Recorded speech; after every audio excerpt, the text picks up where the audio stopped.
on the John Fredericks Radio Network, and we are trucking the truth across America, coming to you live from Petersburg, Virginia. I love Petersburg, right by Virginia State University, an historic black college and university, the scene of Joe Morrissey's huge victory over the establishment Democratic pro-Kathy Tran third-term abortion candidate with all the money and all the establishment people backing her, and Governor Tunnels Northam running down here to Petersburg and making appearances, and Tim Kaine cutting radio ads.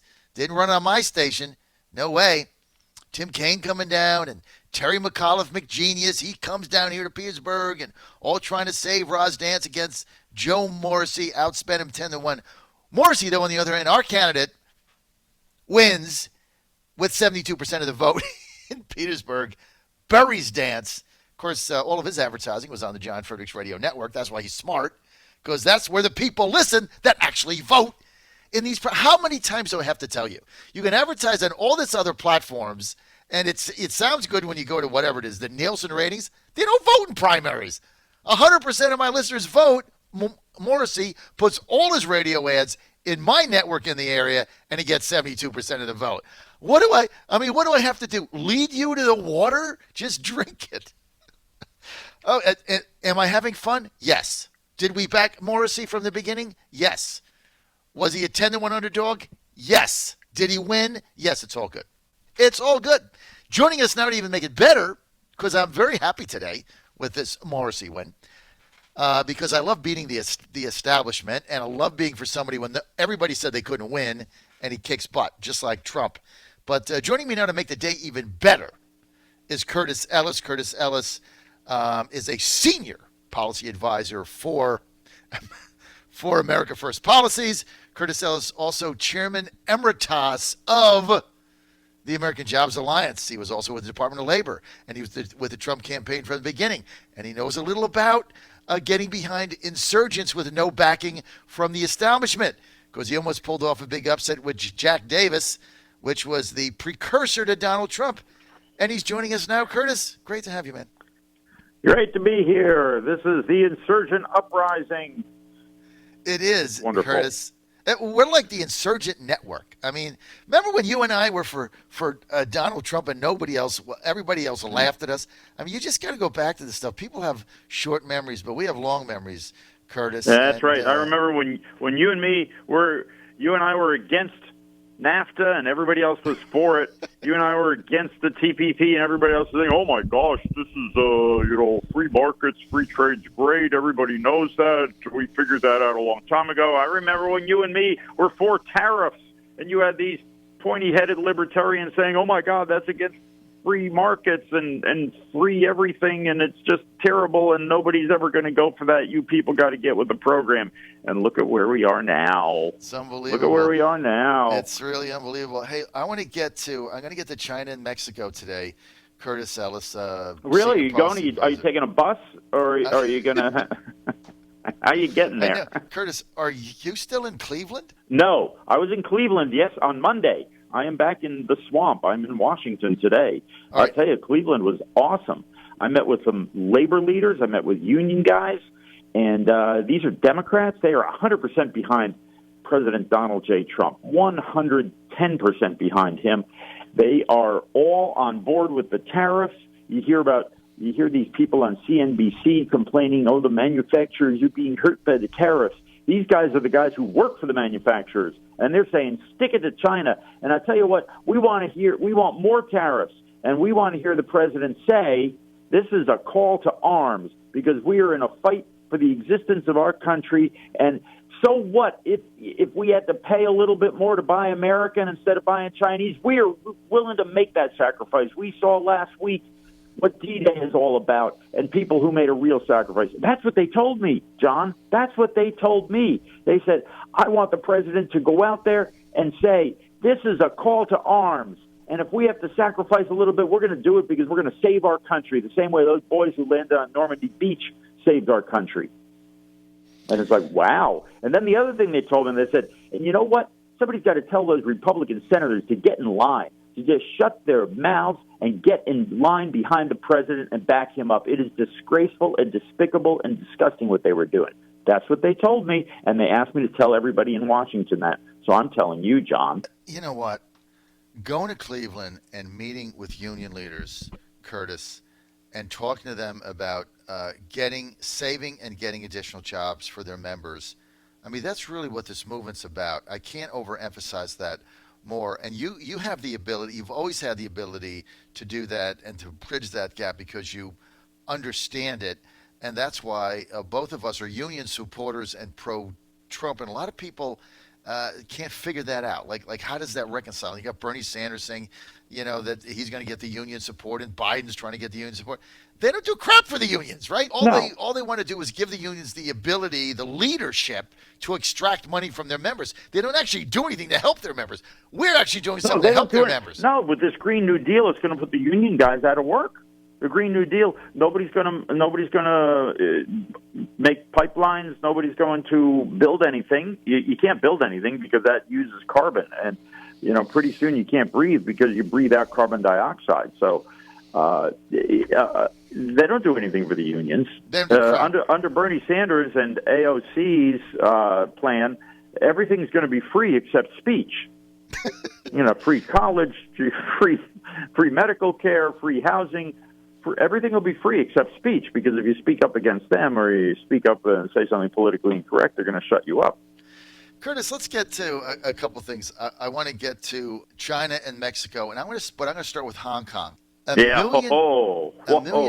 million protesters in Hong Kong. It's growing. They're blocking streets. They don't want to turn their fate over to the communists, the Chinese communists, who are now getting very nervous about Hong Kong. They want to extradite people to China. They want to be able to implement their command and control economy.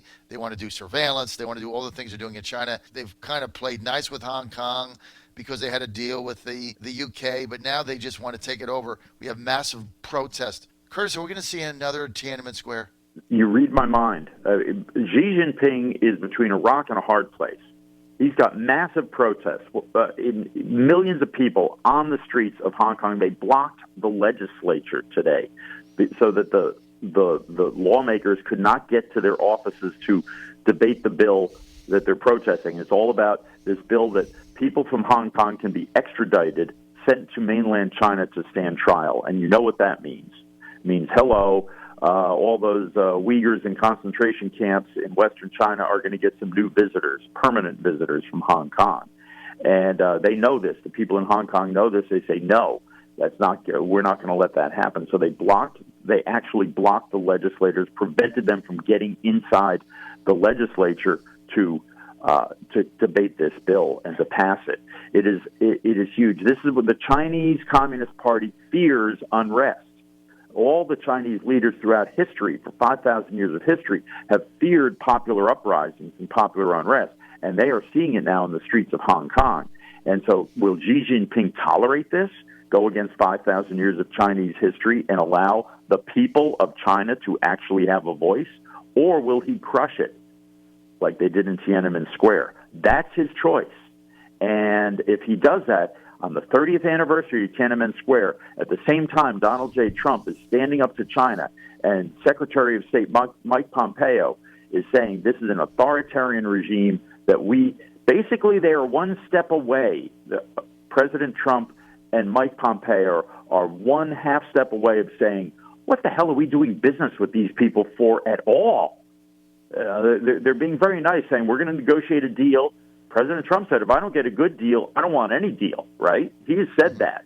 And if they go in and the blood of the people of Hong Kong is running in the streets, the calls to say, do not do business with China at all will be irresistible. That's my prediction. If that happens, I don't know if that's going to happen, but that's the choice confronting Xi Jinping. And it's interesting, by the way, I just saw something on Twitter. The people of Hong Kong are lining up to buy tickets when they want to go to the demonstration. They have to take the subway there. They're buying tickets with cash instead of using their subway card. There's like a transport card, so they electronic can't be traced. Funds transfer. Right. Because they're afraid they will be tracked. Right. If they use their card, they'll be tracked as going to the demonstration, and they'll be arrested in the future. So they understand what the data surveillance, massive surveillance state that the Chinese are building, they understand how it works. And so next time you hear somebody say, let's get rid of cash, it's like, no, thank you. I'll keep cash in my pocket. I think cash is king, but I don't want to digress down there. But it's unbelievable what's happening in Hong Kong. Unbelievable. It's king for a number of reasons. First of all, it gives you options, as I was taught a long time ago. And if you've ever been in a situation like I have in my life without cash, you find that your options narrow pretty damn fast. Secondly, you need to be able to do things that are not traceable. And the surveillance state that we're heading towards, like China has now, I mean, every move you make, I mean, I can't go down the street. I mean, I'm in Petersburg right now by Virginia State University. There's cameras all over the place. Cameras at the university. There's cameras on the street lights. There's cameras on the stoplights. There's cameras on the stop signs. There's cameras in the speeding zones. There's cameras all over the hotel. Everything is a camera. Everything is surveillance. Everything you do is tracked. And so that's the big surveillance nanny state. But you're right. Look, President Xi has a real dilemma here. What does he do? And the other problem he's got is he's between a rock and a hard place with Trump and these tariffs. He can't afford these tariffs. He doesn't hold the cards. If he plays the retaliation game, Curtis, he's got to lose. Trump knows that. That's why he's laughing his tail off. Trump is playing a game where he's got all the cards he can't possibly lose. It's just a matter of, I mean, he can't lose. It's like you've got all the cards, and it's like, how much money are you going to take from the other guy? I mean, it's just a matter of when you feel like stopping. He can't lose. And so what is he going to do? Retaliate with soybeans? He's already done that, and it didn't make a hell of a difference. So he holds the cards. He's laid down the gauntlet. He's told Z, hey, you have to, and now what the president is doing, he's even going a step further. He's saying, you have to meet with me in this summit, or I'm going to put more tariffs on you, which you can't afford, because I know that you know that I know that you know that your economy is not growing at 6%. I know it's growing at 0.5%. And I know that if I take this money out of your economy, you got to employ hundreds of millions of people, or what you're seeing in Hong Kong, you're going to be seeing in Beijing if they can't get work. So he knows all this. So Z has no leverage over him. No leverage, Curtis, right? That's right. That's right. The only people who don't know it are those idiots on CNBC, the idiots at the U.S. Chamber of Commerce. And they keep screaming, oh, consumers are going to have to pay more because of the tariffs. Well, guess what? The inflation numbers came out this morning. There is no inflation. Consumers are not paying more. They've been saying that for years.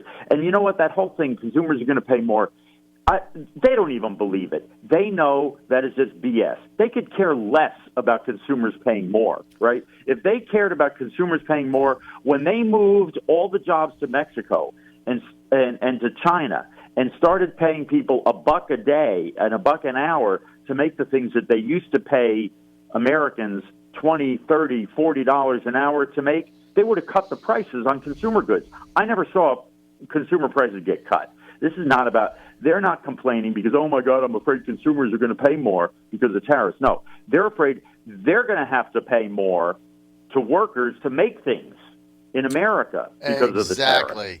Exactly. So they put the thing back on you and they say you're going to have to pay more for a 6-pack of Bud Light because aluminum goes up 0.5 penny, and so it's going to break the bank when 6-pack Joe goes to buy his beer. And it's all nonsense. First of all, it's not going up because if you understand that what the Chinese do is they simply subsidize it so they can keep dumping it in the U.S. So that just takes money out of their economy, and it doesn't have any effect on our consumers. But you're right. It's all about the cost of production and cheap labor. So the globalists and Wall Street elites, they scare the consumer, but it's really about they want to get access to cheap labor and lower cost of production, and they don't want to pay anybody. It's such nonsense. I heard from the consumers when I was in Ohio. I heard from people and say, "You're telling me I might have to pay a couple of bucks more? I might have to pay a little more to have something made in America instead of China. I'm ready to pay it because I want a country."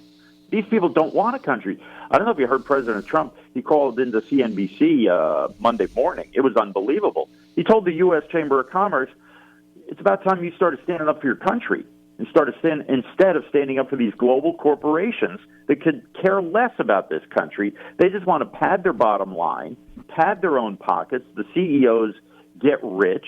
Their kids go to Harvard. Their kids live in the south of France. Their kids live in the first-class cabin at 38,000 feet or in a private jet. They don't care about this country. The people who have to live here, we care about this country. We don't have to live here. We want to live here, and we want a decent country. It was unbelievable. It was just great.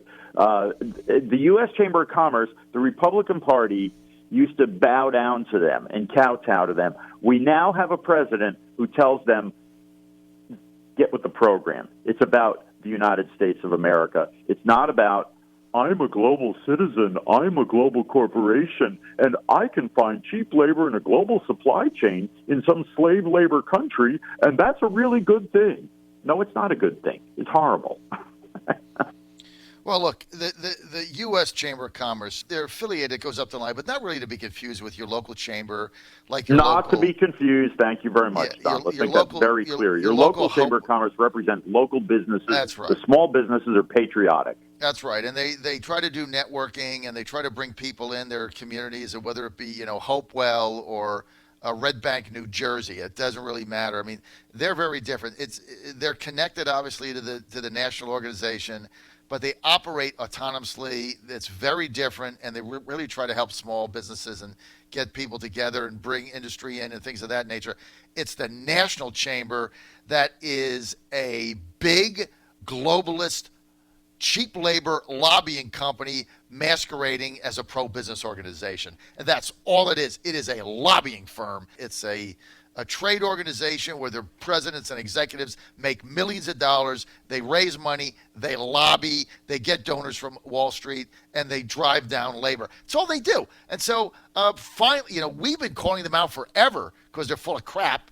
And now finally, and everybody said, the chamber, this great business organization. That's a bunch of baloney. It's a lobbying firm in Washington where the people up there at the top make tens of millions of dollars. So let's stop the nonsense. Finally, the president called him out after you and I have been calling him out, Curtis, for 20 years, basically. And, you can't say that about the Chamber of Commerce, the U.S. Chamber of Commerce. They're pro-business. They're Republican pro-business. They believe in business. They believe in themselves and their lobbying efforts to get cheap labor. They're part of the globalist network. Yeah, and the thing is, John, what the national U.S. Chamber does hurts the local Chamber of Commerce because the members of the local chambers are these small businesses, the subcontractors to the big corporations.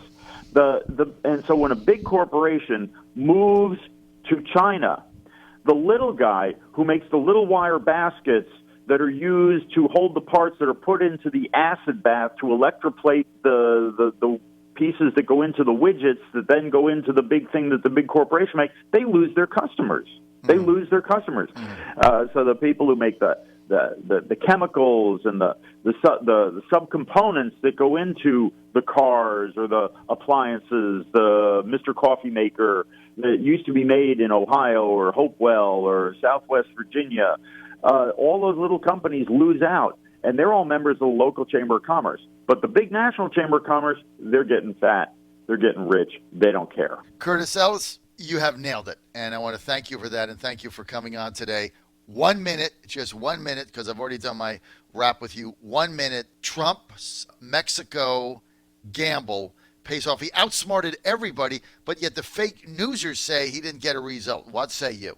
I say this is a huge victory for President Donald J. Trump. It is a vindication of his negotiating style and his use of tariffs to get people to the table, to get their attention. He knows where to hit them where it hurts. That's right in their wallet, right in their pocketbook.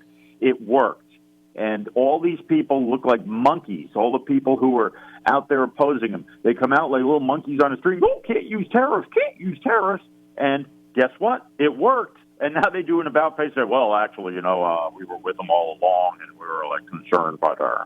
So it's a huge victory. Everybody's just all these critics got to shut up, get in line, get behind the president, and we will make America great again. We're not done winning yet. John Fredericks Radio Network. I want to thank Curtis Ellis for being with us. Curtis Ellis, Senior Advisor, America First Policies. Curtis, thanks for being with us.